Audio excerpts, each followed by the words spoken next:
C'est la sensation numérique à ne pas rater si vous êtes à Paris. The Enemy permet au public de se retrouver au cœur d'un face-à-face entre deux combattants ennemis. La première mondiale a lieu aujourd'hui à l'Institut du monde arabe, en marge des 3e rendez-vous de l'histoire du monde arabe qui se tiennent jusqu'à dimanche. Et ce projet, c'est vous qui le portez, Karine Ben Khalifa. Bonsoir. Bonsoir. Alors déjà, comment ça se passe? Est-ce que vous avez beaucoup de monde qui veulent se lancer dans cette expérience de réalité virtuelle? Pour le bambou, ça marche très très bien. On a eu un point de départ, il y a beaucoup de gens aujourd'hui qui sont venus, mais surtout beaucoup d'émotions, beaucoup de ressentis par rapport à l'expérience, aux gens qui sont passés dedans ce matin. Alors on va vous en dire plus sur cette expérience que j'ai vécue aussi, on y reviendra. Je rappelle que vous êtes photojournaliste, que vous avez couvert de nombreux conflits à travers la planète. C'est ça qui vous a donné envie de vous lancer dans ce projet? Oui, tout à fait. C'est-à-dire qu'en tant que correspondant de guerre, j'ai eu la chance de passer d'un côté et de l'autre de zones de conflit. Et même si je n'avais pas plus envie de vivre dans un monde ou dans l'autre, ce qu'ils proposent en tout cas, j'ai toujours humanisé, et ils m'ont humanisé, il y a eu des rencontres. Et je me rendais compte que ça se passait des deux côtés, en allant d'un côté et de l'autre. Et que finalement, il y avait une vraie déshumanisation entre ces gens-là qui leur permettait de s'entretuer. Et que finalement, ils avaient aussi tous les deux encore des choses humaines. Et c'était peut-être l'information la plus importante que je pouvais révéler en tant que journaliste. Donc j'ai commencce à réfléchir sur cette problématique-là et j'ai découvert la réalité virtuelle. Et c'est comme ça qu'est né The Enemy. Alors c'est vrai qu'on prend un peu votre place, on prend votre place dans cette expérience et on se retrouve face à ces combattants. On va tout de suite regarder The Enemy, enfin ce que vous nous proposez avec cette expérience, on en parle juste après.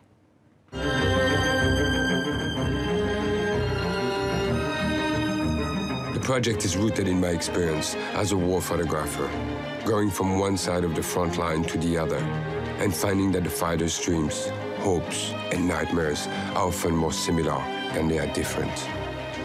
So there is a bigger story than the war itself, and this is the one I want to explore and share. In many parts of our worlds, you create an enemy as a kid without having met your enemy. So the question is, could I be you if I was on the other side? Sur la The Enemy, alors donc je vous rappelle que j'ai eu la chance de tenter cette expérience et que c'est vrai que c'est très troublant puisqu'on se retrouve face à ces 6 personnes qui sont là, qui existent, qu'on ne verra peut-être certainement jamais en vrai, que vous connaissez. Comment vous avez fait le casting? Comment vous avez choisi les conflits? On rappelle qu'il y a 3 conflits, République démocratique du Congo, le Salvador et bien sûr le Proche-Orient. C'était la partie la plus facile en tant que correspondant de guerre, c'est d'arriver sur le terrain et de rencontrer des combattants et de leur parler et d'essayer de les convaincre de faire partie de cette expérience. Ils ont conscience qu'ils font face à leur ennemi dans ce projet et ils ont accepté de participer.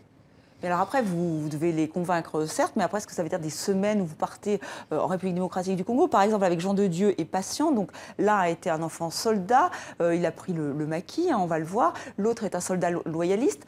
Vous faites comment? Parce qu'il faut les mettre en scène, il faut tourner ces images. Comment ça s'est passé? En fait, on crée un studio très simple, avec des lumières neutres. Et puis c'est mon travail de journaliste de les mettre à l'aise, de les mettre en confiance pour qu'ils se révèlent et qu'ils révèlent ce que moi j'ai vu lors des conflits. Alors c'est vraiment le côté humain que vous voulez nous faire partager, mais même le spectateur doit remplir un questionnaire. Qu'est-ce que vous voulez provoquer? Qu'est-ce que vous voulez savoir du spectateur?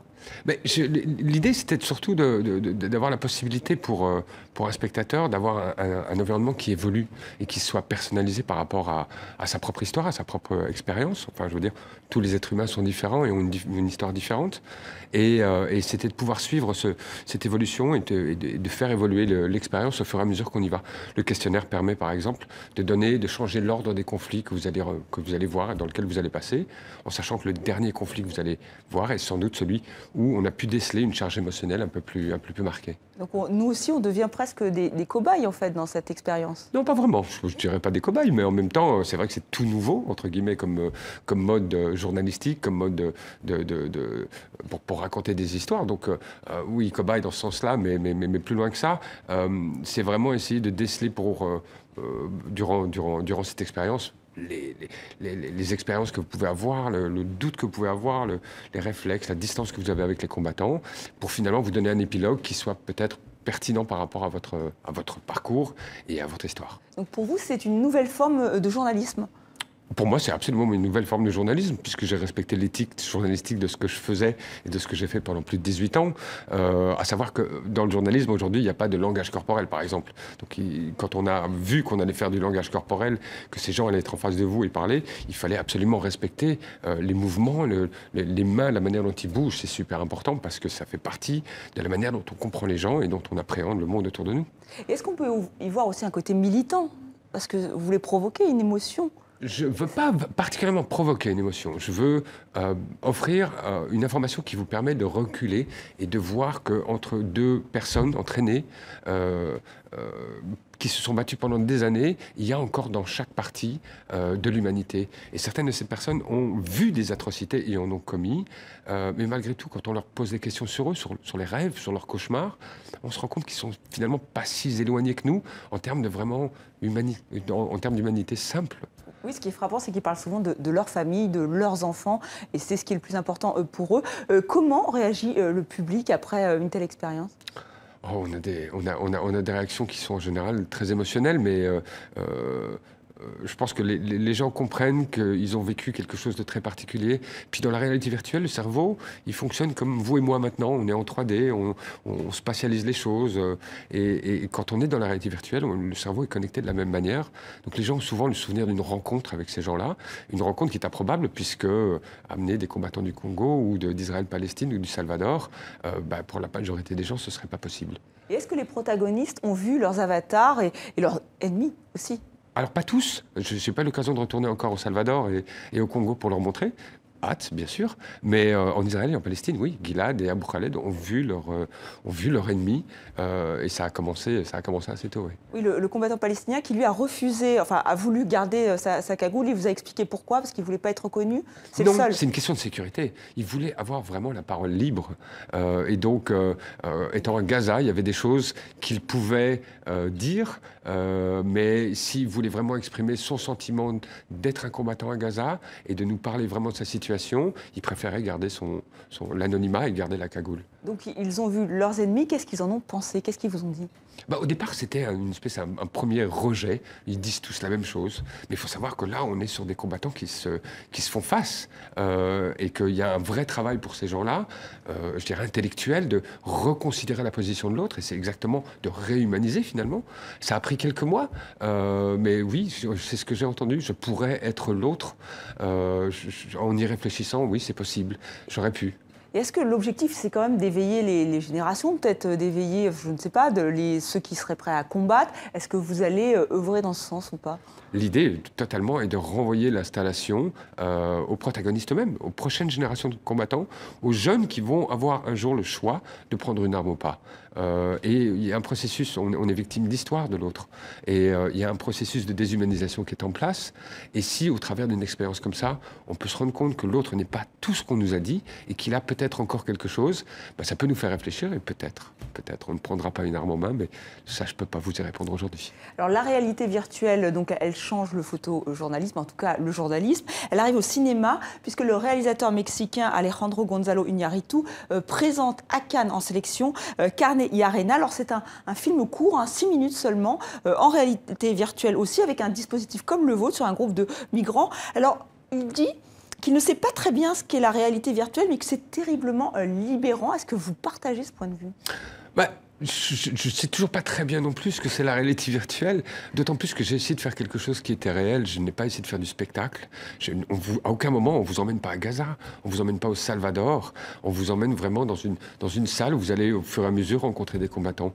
Mais c'est fantastique que des réalisateurs aussi talentueux prennent ce problème-là, parce qu'il y a une nouvelle réécriture à inventer, parce qu'il y a des problématiques qui sont proches à l'immersion, qu'il faut réécrire, il faut repenser tout ça. Et puis avec ce talent-là, moi j'ai hâte de le voir. Oui, en plus, c'est un projet, là aussi, lui nous plonge en revanche avec des migrants, des anciens migrants, et qu'il a rencontrés, et on partage avec eux cette angoisse de traverser la frontière entre le Mexique et les États-Unis. Et c'est vrai qu'on se pose la question, là, alors ce qui n'est pas le cas avec vous, mais peut-être du voyeurisme, c'est-à-dire justement où s'arrête le spectacle. Est-ce que vous posez ce genre de questions? Peut-être pas encore, mais pour plus tard.